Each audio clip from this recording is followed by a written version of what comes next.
देश की सनातनी जनता और देश प्रेमियों, नमस्कार। यह है पीएच नेटवर्क और मैं हूं प्रदीप हुंडू। आपको मेरे इस वीडियो में स्वागत है। कल शाम को नागपुर में कई घरों में जो कट्टरपंथी लोग हैं उन्होंने हमले किए। हमले इतने ज़ोरदार थे कि कई लोगों के घर टूटे, कई सैकड़ों गाड़ियां जल गई, यहाँ तक कि 33 पुलिस वाले जख्मी हुए और एक डीएसपी का हाथ काटने की कोशिश भी की गई।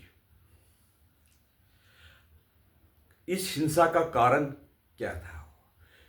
पहले ये मैं बताऊं कि ये हमला जो हुआ था, जो हिंसा हुई थी, वो हिंदू घरों पर अटैक हुआ था। अफवाह उड़ी थी कि जब परसों औरंगजेब की कब्र को हटाने के लिए बजरंग दल और विश्व हिंदू परिषद ने प्रदर्शन किया था, उसमें चादर चढ़ी हुई थी जिसमें कुछ इस्लामी आयतें लिखी हुई है और लोगों ने उसको, बजरंग दल के लोगों ने उसको जलाया। और ऐसी अफवाह उड़ी कि नागपुर में उसका असर हुआ। नागपुर जो है कि आरएसएस का हेडक्वार्टर है, जहां से राष्ट्रीय स्वयंसेवक संघ की नींव पड़ी। वहां पर ऐसा हमला होना, बिल्कुल ऐसी हिंसा होनी बड़ी आश्चर्यजनक है। और ये जो लोग थे, 100-150 के करीब लोग थे, वो पूरी तैयारी से गांव में निकले, शहर में निकले और लोगों पर हमला किया है। गाड़ियों को आग लगा दी, पत्थरबाजी की और दुकानों को भी तोड़फोड़ की।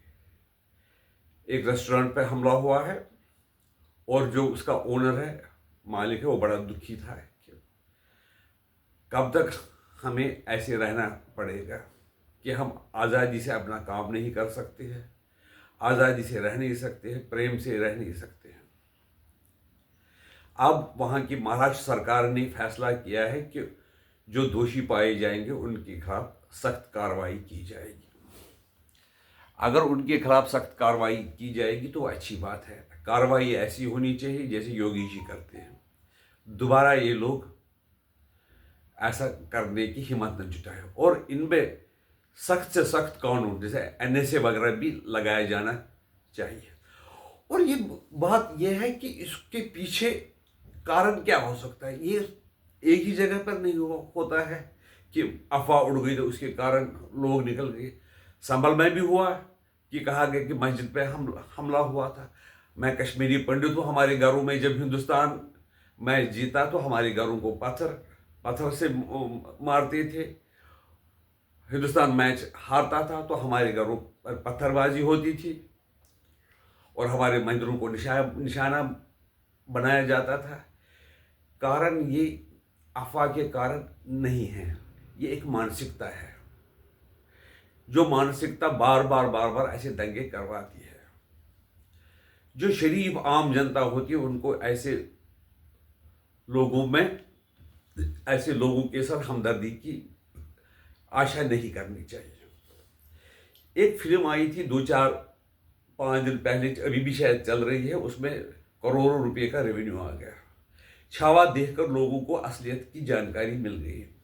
किस तरह से औरंगजेब ने वहां के जो संभाजी महाराज थे उनकी कैसे आंखें निकाली और कवि कैलाश है उसके भी आंखें निकालकर रॉड उसमें डाल दी थी और उसको टॉर्चर करके फिर कई दिन के बाद मौत के घाट उतार दिया गया।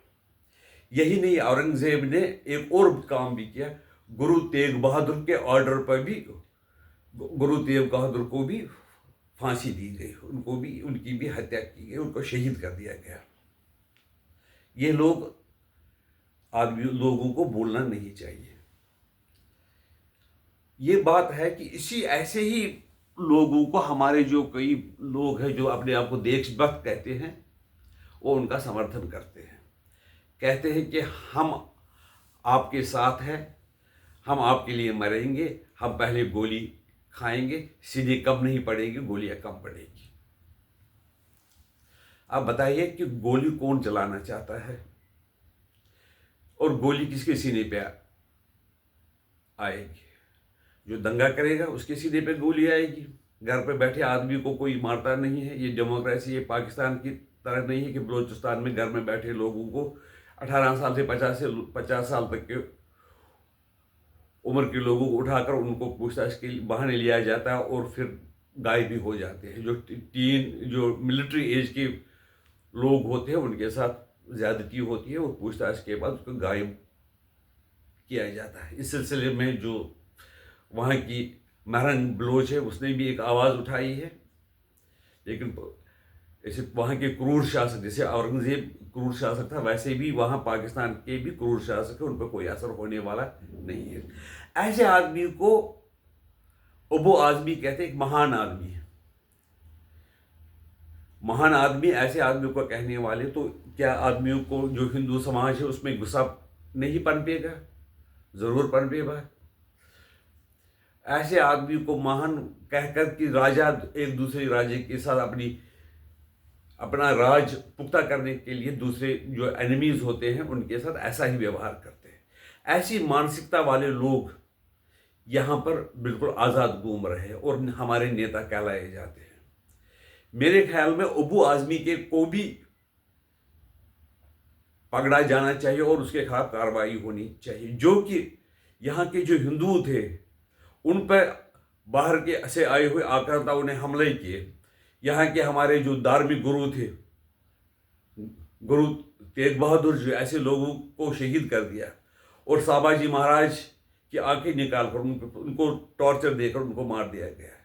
क्या उनके साथ कोई इंसाफ होना चाहिए? नहीं होना चाहिए। ऐसे समर्थकों को भी ये माना जाना चाहिए कि वो भी उसी मानसिकता के और वो उनके प्रशंसक हैं, उन पर भी ऐसी ही कार्रवाई होनी चाहिए। अगर ऐसा नहीं हुआ तो हमारे देश में ऐसे लोगों की संख्या और ऐसी मानसिकता में वृद्धि हो जाएगी। आपकी राय इसके बारे में क्या है, हमें बता दीजिए। नमस्कार।